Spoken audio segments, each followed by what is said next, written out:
drones have transformed modern warfare. 75% of Russian soldiers were being killed by drones. Drones are really what it's all about. And anybody who spends time at the front will go back and say, yeah, that's what you were worried about all the time. Like every time you stepped outside, you looked up or you listened carefully because there's always a chance that a drone was overhead. And that was one area where Ukraine really had a lead. The Russians were really unprepared for drone warfare. And that was a serious mistake on their part. Now, I know that, with the new Minister of Defense, Belousov, he before he was assigned his position of Minister of Defense, he had really emphasized drones. He understood that this was just a completely essential part of the war, and it's had to be developed.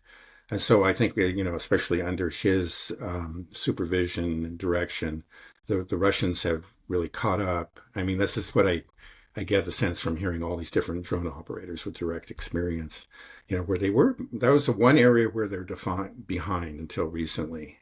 They were way ahead in these other areas. But that was one area where they were slightly behind, at the beginning, far behind, and then they've been catching up. And now if they haven't moved ahead, they're in the passing lane. That's, I think that's what we're looking at. And it's just, we could do a whole episode on it. It's just like they're all new kinds of drones. We've talked about drones that lay in ambush.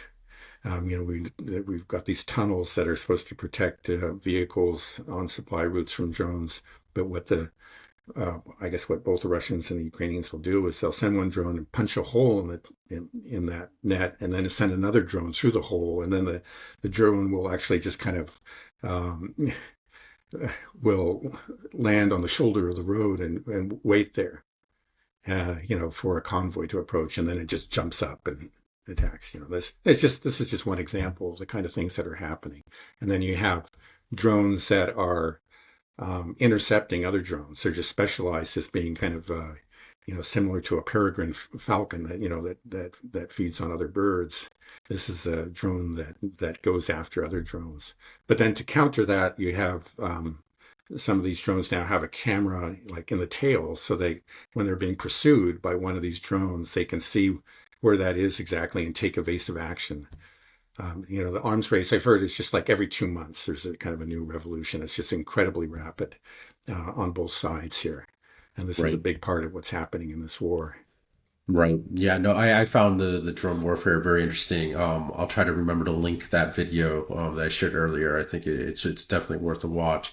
But one thing that it talks about is just how Russia and Ukraine are light years ahead of everybody else in terms of drone warfare because of the necessity of what's happening here.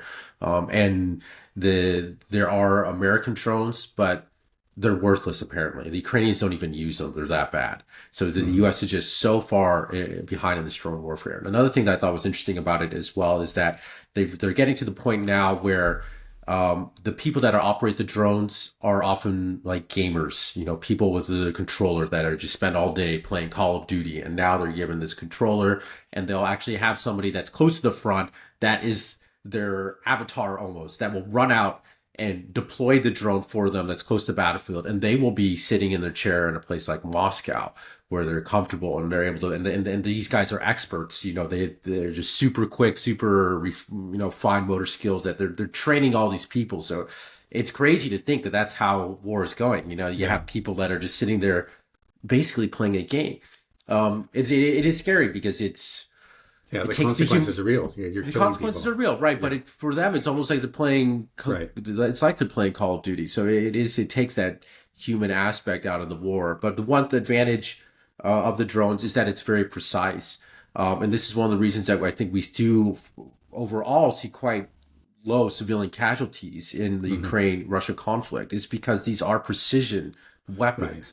It's not like you're just blasting with artillery or what we see Israel do in terms of how it attacks its enemies, just drop bombs on residential buildings or whatever. Right. These actually can fly into a building and go down hallways or, whatever it is they need to do. Very The Israelis precise. have those too, but that's secondary. They're interested in, they want to destroy the buildings. Right. Okay.